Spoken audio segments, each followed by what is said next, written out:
over to you. Oh, back to you. What's up, YouTube?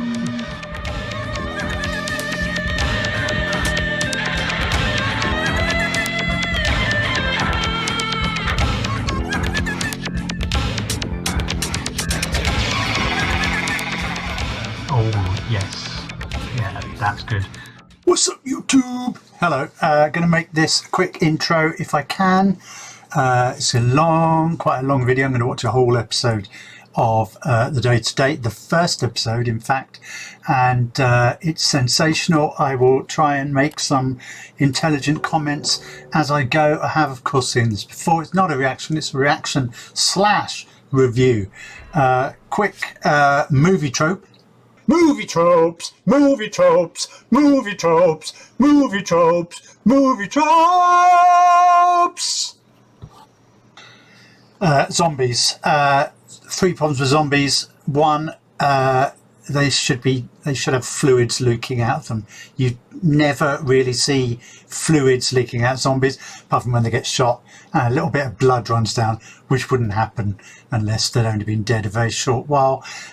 Second thing, they would be far too weak to pull a human body apart, even though you often see them ripping people's stomachs open and pulling off their heads, which a live person can do, much less someone who's all rotten. And the third thing, and I think this is the clincher for me, where's the smell? Where's the smell? I don't think I've ever seen a zombie film where people go, fucking hell, something's died in here.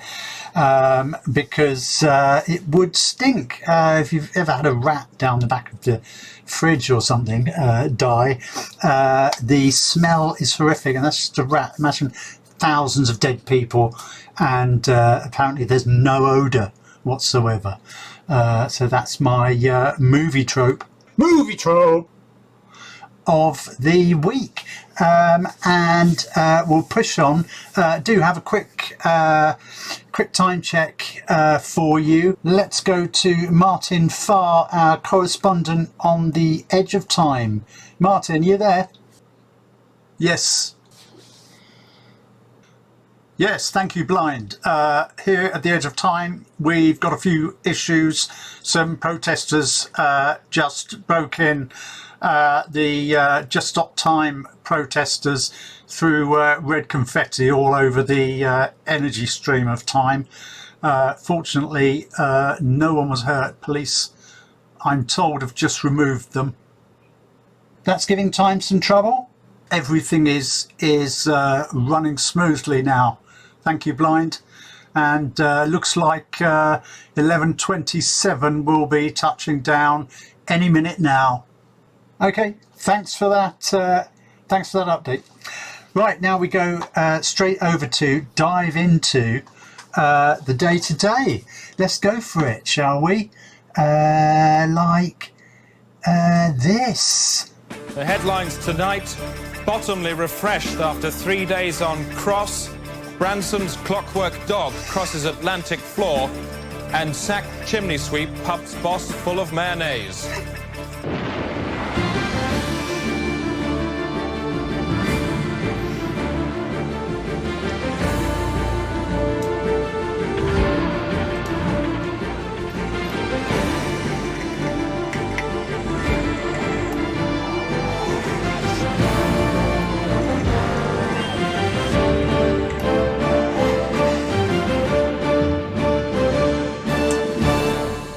Welcome.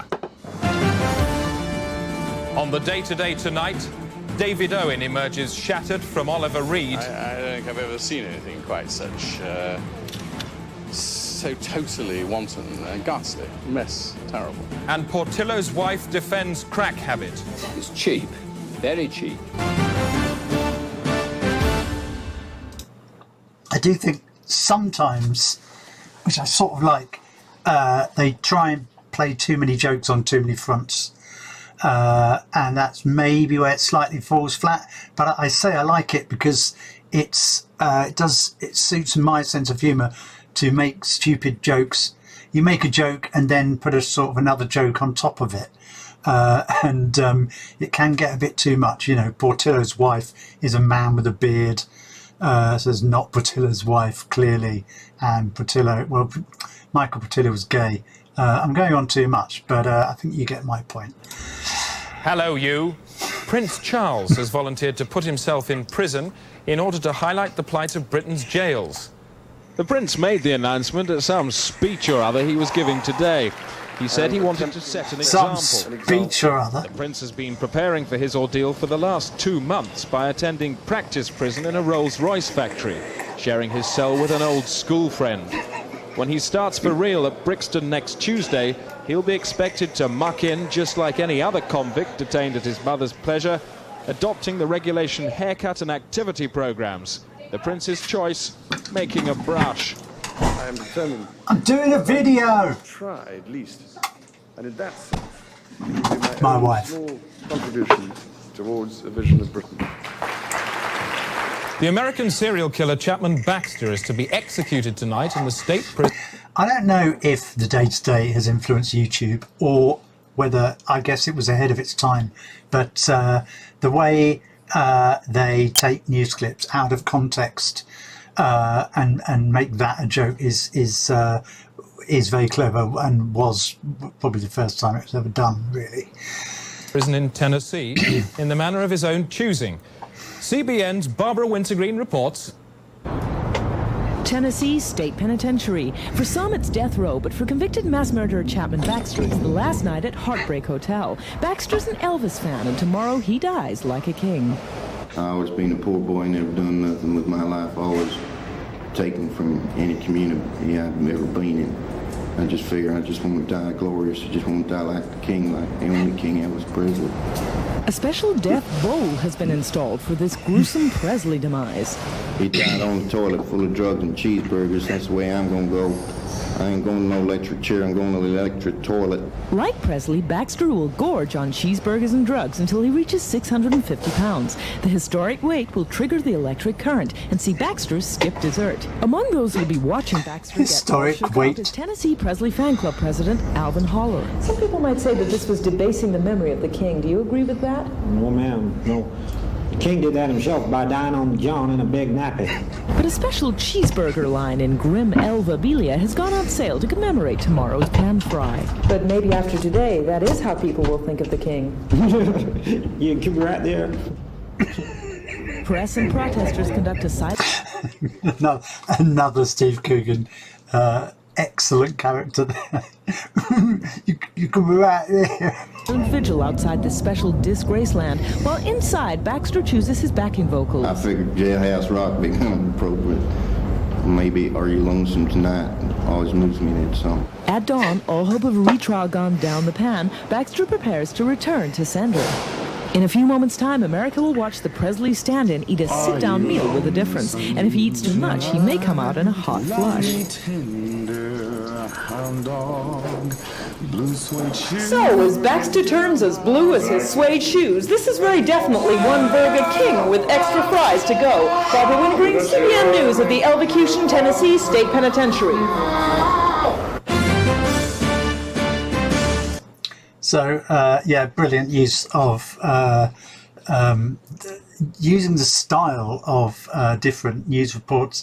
You know, American news reports tend to put all these puns in, which sort of cheapens the whole thing and gives it a sort of tabloid feel, which is brilliant. Tomorrow sees the opening of the London Jam Festival, selling pots of jam, some made by celebrities, to raise money for the homeless. With me is one of the organisers, Janet Breen. Janet, thanks for joining us this evening. This must have taken a heck of a lot of organising. Yes, well, it has actually. To get all the celebrities to contribute their jam has really been quite an operation. How much of your time did you put into it? Oh, I would say at least 6 months. 6 months? To raise money for a jam festival? Isn't that rather stupid? No, I don't think so. I mean, it's all in a good cause. It's for the homeless. Yeah, but how much are you going to raise? Well, we hope to raise at least £1,500. £1,500? That's a pathetic amount of money. You can raise more money by auctioning dogs. Well, I don't think so. I think it's all in a good cause and very worthwhile and worth You've persuaded these celebrities to waste their time donating to it? Yes. Well, who? Glenys Kinnock we've got, and Sebastian Coe. I hate Sebastian Coe. Well, I feel... One of my favourite quotes ever. I hate Sebastian Coe. He's made a very worthwhile contribution, What, actually. to the paltry sum of £1,500? Yes. Is that worth 6 months of your time? Well, I think it is worth... I don't think it is at all. I think the only reason you've done it is to make yourself look important. How dare you come on this programme and say, hey, look at me, I'm raising £1,500 for the homeless. You could raise more money by sitting outside a tube station with a hat on the ground, even if you were twice as ugly as you are, which is very ugly indeed.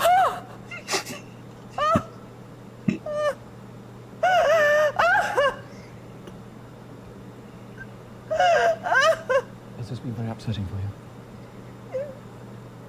But have you anything else to say in your defence? Janet Green, thank you. Ultra News. Now comments from you, the public, in Speak Your Brains. Just to say, the actress who played the Jam money raiser later played the wife of the editor of BBC in I'm Alan Partridge. Fun fact. The law. Tightening up the law. Is it required today? I think so, yes. In what areas? Certainly, we have to do something about drug peddling. If they ran into the newly tightened up law, would it smack them up sharp, or would it catch them gradually? I think it needs to smack them up sharp. To jerk their head back? Yeah. Oh, sure. Certainly, yeah. Let's see if we can nail this down. In terms of this elastic band here, would you like to see the law tightened up to this tightness number 1, tightness number 2, or tightness number 3? I think tightness number 3. Tightness number 3 like this? Yeah, I think we've really got to hammer these guys. So that tightness being an average post office band extended over about 8 inches? Perhaps, yeah. Yeah, I think so. Sport now with Alan Partridge. Alan, you're a keen fan of the law, aren't you? I certainly am. I support the law fully. Not too keen on those that break it, though. How do you support it, then? Just generally support it. What, generally turn up on a Saturday afternoon and wave from the touchlines? What? This is Sports Desk. I'm Alan Partridge. What? And it's a special desk of sport now, as we look back on some of the sporting highlights of the last sporting season. So lie down, relax, and let the sports commence. When it's cycling championships you're after, you can't say fairer than the Tour de France. Can't say fairer. Swaying from side to side in his own inimitable bike riding way. Klaus Spin there on the inside, pumping away with those gristle-like muscly legs inside those tight lycra shorts, which have become his trademark. I don't know what this man is playing at. There's no way. Surely the judges must come down like a ton of bricks on that. Carrying bikes on top of a car is not a sportsmanlike way to run this race. You join me in the helicopter now as we look down on these cyclists that look somehow like cattle in a mad way, but cattle on bikes. And there's Sven Gunsen, closely followed by his great friend and teammate Klaus Spin. And the man with the bikes on his car is, yes, he's disqualified, as I said. And Klaus Spin there wins, riding non-handed. No need for that. It was a belter of a season for athletics. 1,500 metres there, cram. And not a lot happening. Quite unremarkable. Oh, good, someone's fallen. It's Peter Elliott. Yes, he's down. Peter Elliott, no relation to the late Denham. And come on, Pete, back on your feet. You can catch up with them. No, he can't be bothered. And it was upsets all the way in the dive championships. Greg Lagani, down, double back twister, bangs his head in it. Textbook, lovely. Let's see it again. He boings down, Boings down. double back twister, comes down, bangs his head on the board and in. Lovely. The judges surely will give him high marks for that. But for my money, the best punches were being pulled this season in the boxing ring. As he's affectionately known to me. Thank goodness, actually, they're wearing gloves, because I've witnessed bare-knuckle boxing in a barn in Somerset about 3 years ago, and it was a sorry sight to see men goading them on in such a barbaric fashion, and I'm rather ashamed to say I was party to that goading. And 2 men fighting, as I saw in the barn that night, naked as the day they were born, and fighting the way God intended. Wrestling at points. I don't know if you've seen Women in Love, the marvellous scene by the fire. kind of resembled that. I'm Alan Partridge, and that was my sporting season. Why don't you join me for another one? Join me. Alan Partridge, a sports commentator who knows nothing about sport. And also has a strange homoerotic undertone in all his reports.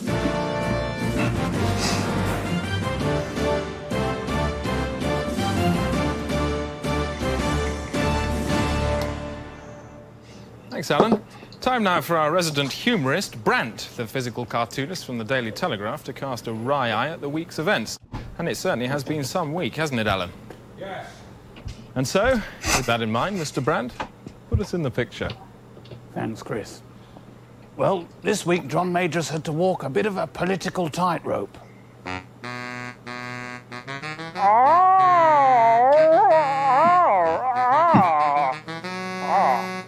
Sylvester Stewart has today's weather. Starting in the southeast, where it'll be a misty day tomorrow with a droplet density of about 50,000 per spherical inch. That's roughly as if the mist were hugging the ground like an over-affectionate and rather damp dog. Over to East Anglia and the Midlands. It'll be a warm day tomorrow, about 20. That's the sort of warmth you might feel on a January morning walking into a heated drawing room after chopping some wood.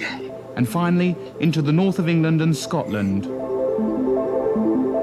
A strong and highly long-lasting day tomorrow, with hail aimed vertically downwards from above, and there'll be a 30% chance. The summary then, breezes. 30% chance.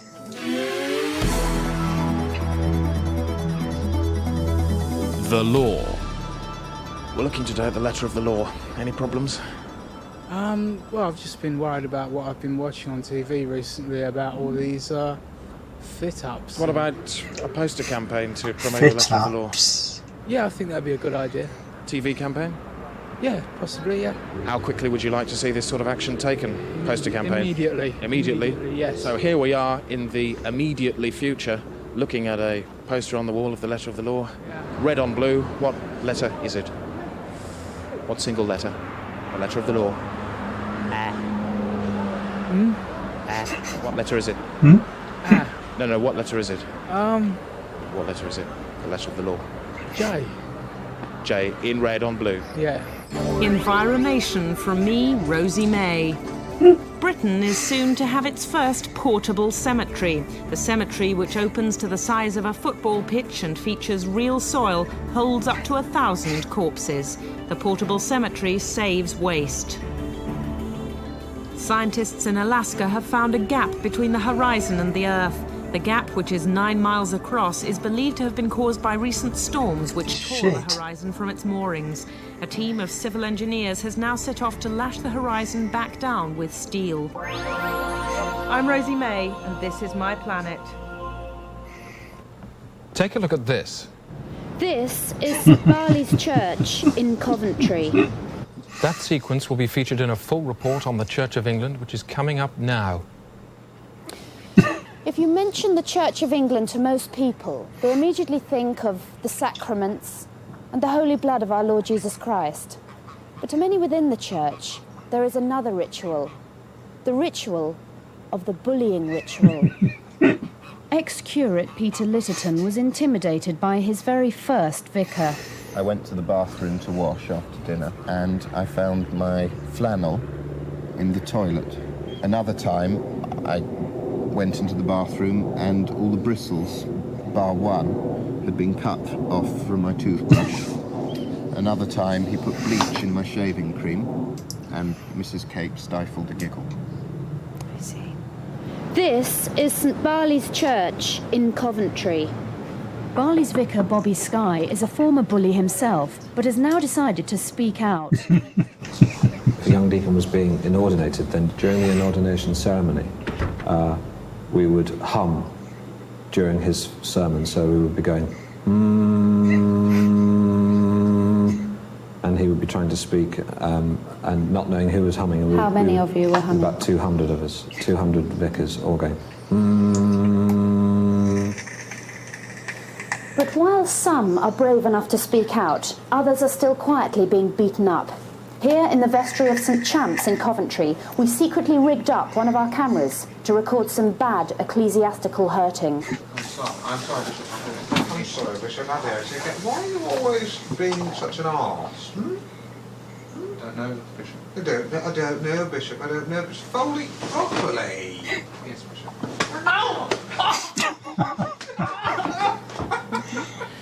Yes, I was collecting up the hymn books, very well, these exact books. Yes. And I was stacking them, like so. Yes. And I'd stacked up to my chin. I see. So I was really at full stretch with about 30 hymn books. And he said, "Come on, Peter, you can fit another one in there." I said, "No, I can't, Reverend Cape, I really can't." And he pushed one in. He said, "You can fit another one." I said, "I can't." And he pulled my hair right back. Yeah. And so my head was like this. I thought I was going to choke. And then he ran along this pew, like that, and threw the books. "Pick them up! Pick them up!" You do look a rather foolish boy, Paul. Clean it up. I'll be back later. The bullying has got to stop. Stop the bullying. Start taking care of your flock. Pick on someone your own size. God's bigger than all of us. And since we've recorded that report, everybody featured in it has lost their hair. The Day Today, slamming the wasps from the pure apple of truth. The Home Secretary's new measures for dealing with neighbourhood noise have been introduced this week by Broxbourne Police, and it looks like they're working. Noisy people have been a problem in Broxbourne for years, but now if the police receive more than 5 complaints against a single household, they just turn up and release a tiger through the front door. So far, they say the Home Secretary's new measures have been 100% successful. I should point out that not all the clips are real news clips, of course. That I think was set up for the show. I think. This weekend, BBC Two celebrates changing attitudes in the last 35 years of television in Attitudes Night. Well, here we are at the hanging. It's a very somber atmosphere. The condemned man has just arrived with the executioner, Mr. Albert Marsh, who's highly respected. The evening begins with a chance to savour again Great Britain's last televised hanging. He's using a nylon hemp mix rope tonight for the first time ever. That's what he wanted. That's what he's got. It's to guarantee extra strength. All right, Mudge, what can I do with you, Claw, The 60s saw television breaking taboos again and again, with Frampton Row, the first popular weekly serial, to use swear words. I'm not made of money, especially not since Eddie Copsey and his blooming lids. All right. Go on then, have the express. There are you, big hairy cock. Ja. Ta-ra, Stan. Ta-ra, you shitter. These days... I love the arbitrary use of swearing. Just for the sake of it. It's very fashionable among young people to do what I'm doing now. I'm being filleted by a young girl known as a groupie. It's an interesting feeling and certainly quite relaxing. Well, it's half an hour later.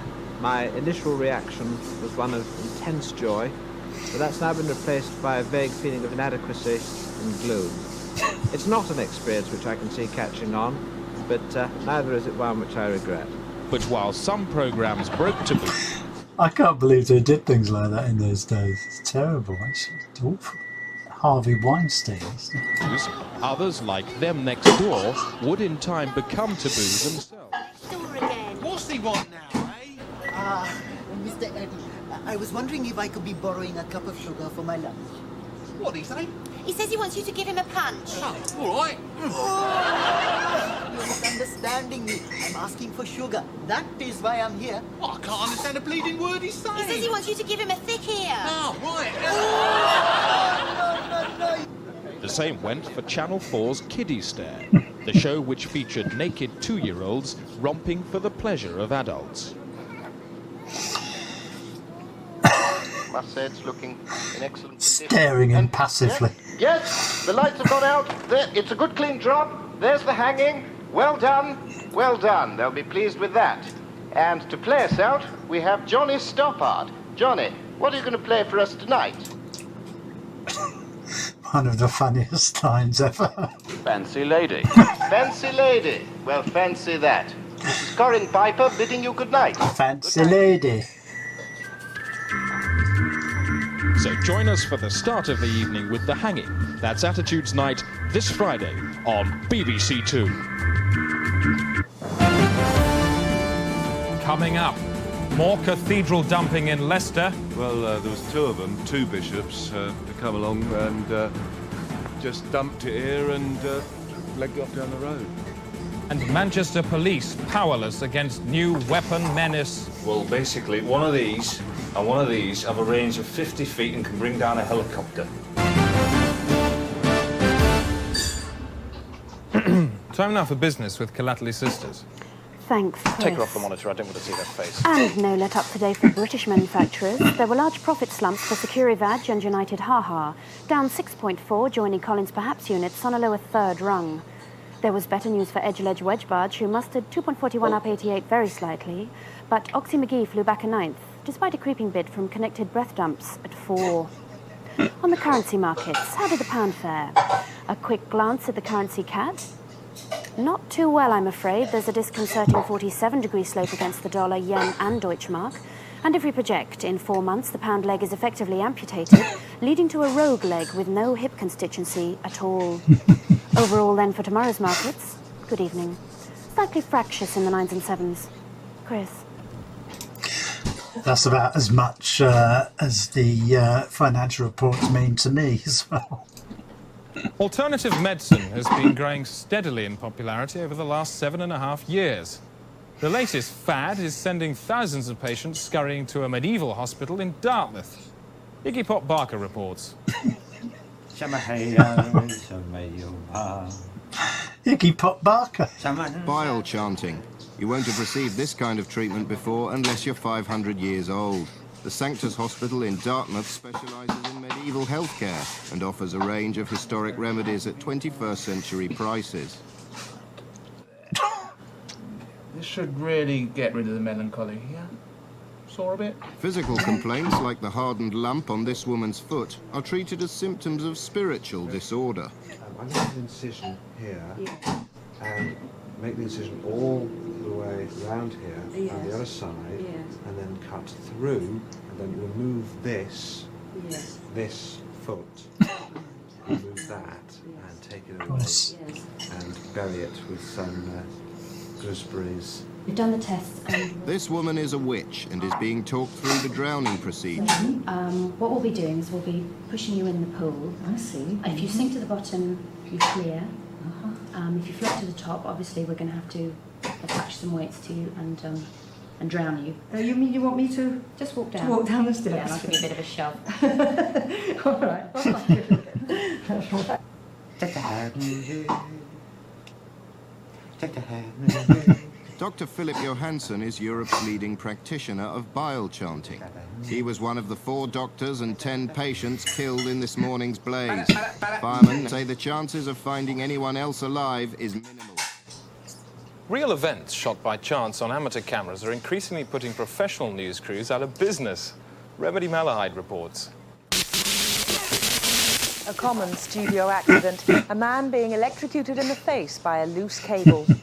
But what made the accident uncommon is that it was caught on one of these, a home camcorder. Hello, I'm Remedy Malahide, and tonight I'll be showing you just a cupful of the many thousands of I love the names. unattractive events poured onto a lens by you, the public, in Genutainment. First, these remarkable scenes of an audacious bank robbery were captured by Mrs. Susan Briers, who owns the security cameras at the Norwood branch of NatWest.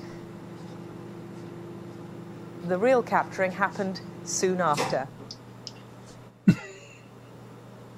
Our reality eye-fest continues courtesy of St. John's Ambulance Unit, who filmed this disturbing spectacle of a distressed caterer who had her finger trapped under the page of a book. Photo factuality now, and Mrs. Mandy Hell captured these snaps while out walking her brother on Wandsworth Common. The unnamed woman had been pierced by a shaft of frozen urine, which had fallen from the toilet facility of an overhead plane. And finally, Mr. Peter Dexy of Lancaster sent us amusing footage of a baseball attack outside his home. If you listen carefully, you can hear that Mr. Dexy's living room cuckoo clock happened to strike in time to each smash of the bat. But on now to our main visual splash. Real-life tales of danger and rescue, which, thanks to this little child, it's a camcorder, we can actually... I am aware that a lot of my comments are just repeating the joke they just made.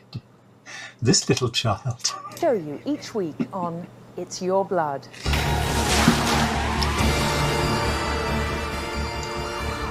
Every week on It's Your Blood, we feature an actual bad accident and show how you can avoid a similar fate. This week, Chopper of Doom. Helicopters, machines with blades for cutting air.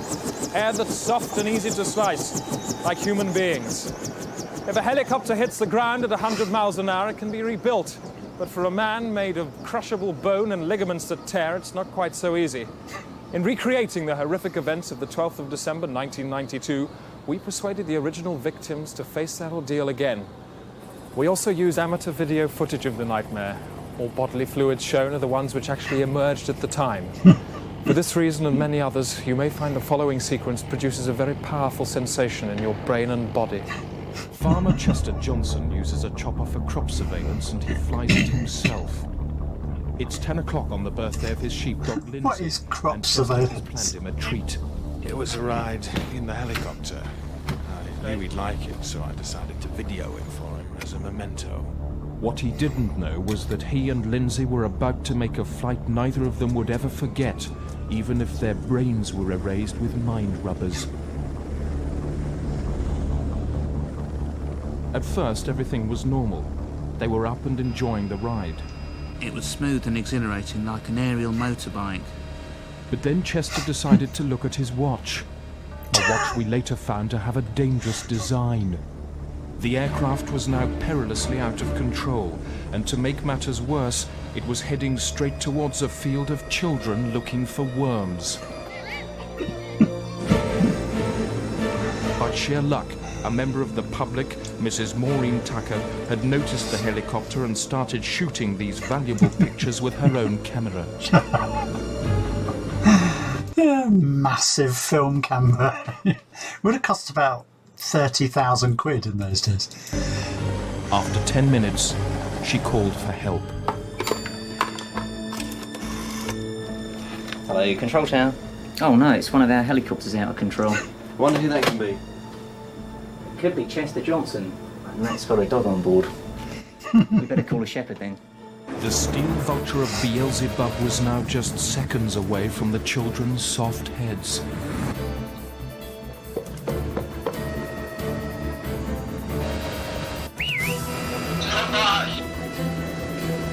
Yeah, Bill, move the stick slightly. Wait a minute. Ready? Come by. You're doing well. Come by. By sheer brilliance, the shepherd dog team also managed to avoid an old woman up a stick in a nearby field. While the heroes celebrated, the shepherd's unattended flock caused a pileup on the M5 in which 430 people were injured. Mercifully, the ordeal forged such firm bonds between the victims that it led in many cases to marriage. If this happened to you, would you know what to do? Your chances would be improved considerably if you made sure someone on the ground had one of these. It's a pocket shepherd. It costs just £59. A small price to pay for the gift of a functioning body. £59. News Jiffy. Just time to have a quick look at tomorrow's headlines. Aristocrats' dung saves village from flood. That's in the Mail. Today, drowned Italian wins Eurovision. The Express go with Lord Mayor's pirouette in fire chief wife decapitation. Grisly but gripping. The Sun, Robin Koch. And the Daily Star, feel my nose and put my specs there, Raw's drunken major. That's it. That's the day today, on the day that Boris Yeltsin told the world how he milked Mrs. Thatcher. Her flappy breasts. Good night. Oh, it's what I'm going to let the titles run. maybe without the sound, but it's been a long video. If you stayed with me, thank you. It's densely packed with gags and strangeness from start to finish, and it is amazing.